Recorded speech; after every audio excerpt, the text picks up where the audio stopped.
দেখ আরিফ, এই লোকটা কত বড় কৃপণ ছিল।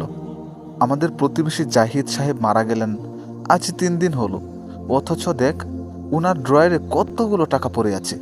লোকটা সারা জীবন চেরা স্যান্ডেল পরে চললো, ভালো কিছু খেলো না, কাউকে 1 টাকা দান করতেও দেখিনি। কি লাভ হলো এই টাকা জমিয়ে? এখন তো সব অন্য কেউ ভোগ করবে। কাউকে বাইরে থেকে দেখে বিচার করাটা ঠিক না সজীব। আল্লাহ কার অন্তরে কি রেখেছেন তা তো আমরা জানি না। আরে ভাই, জানার কি আছে? চোখের সামনেই তো দেখলাম সারাক্ষণ তাসবিহ গুনতেন, কিন্তু মানুষের বিপদে কোনোদিন 1 আনা দিয়ে সাহায্য করতে দেখিনি। এসব লোক আসলে একটু কৃপণই হয়।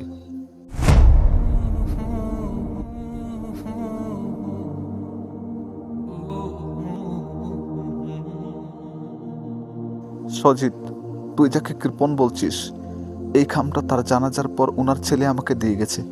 ভেতরে কি আছে পরে দেখেছিস? কি আর থাকবে, ব্যাংক ব্যালেন্সের হিসাব হয়তো। না, এখানে 30টি পরিবারের তালিকা আছে। গত 10 বছর ধরে প্রতি মাসে 1 তারিখে জাহিদ সাহেব নিজের জমানো টাকা দিয়ে এই পরিবারগুলোর বাজার করে দিতেন। আর নিচে এই চিরকুটটা দেখ। হে আল্লাহ, আমার এই সামান্য দান যেন কেউ না জানে। আমি চাই না দুনিয়াতে কেউ আমাকে দানবীর বলুক। আমি জীর্ণ স্যান্ডেল পরি, যাতে বেঁচে যাওয়া টাকা দিয়ে কোনো এতিমের মুখে হাসি ফোটানো যায়।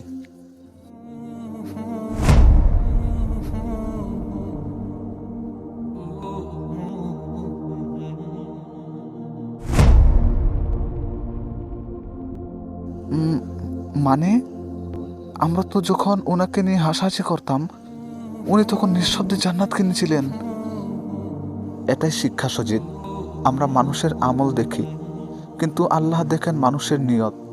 আমরা মানুষের দোষ খুঁজি, আর আল্লাহ বান্দার ভুল ক্ষমা করার সুযোগ খুঁজেন। কারো বাহ্যিক অবস্থা দেখে তাকে তুচ্ছ করা মানে আল্লাহর সৃষ্টিকে অপমান করা।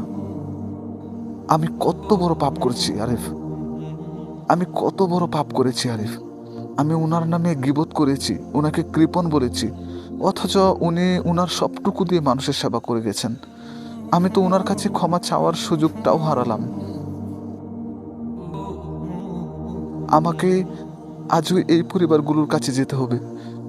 জাহিদ সাহেব যে কাজ শুরু করেছিলেন, আমাকে সেটা চালিয়ে যেতে হবে।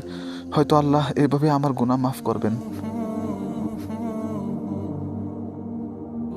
কারো ব্যক্তিত্ব জীবন নিয়ে মন্তব্য করার আগে ভাবুন, হয়তো তিনি আল্লাহর এমন কোনো প্রিয় বান্দা যার কথা আপনি কল্পনাও করতে পারছেন না।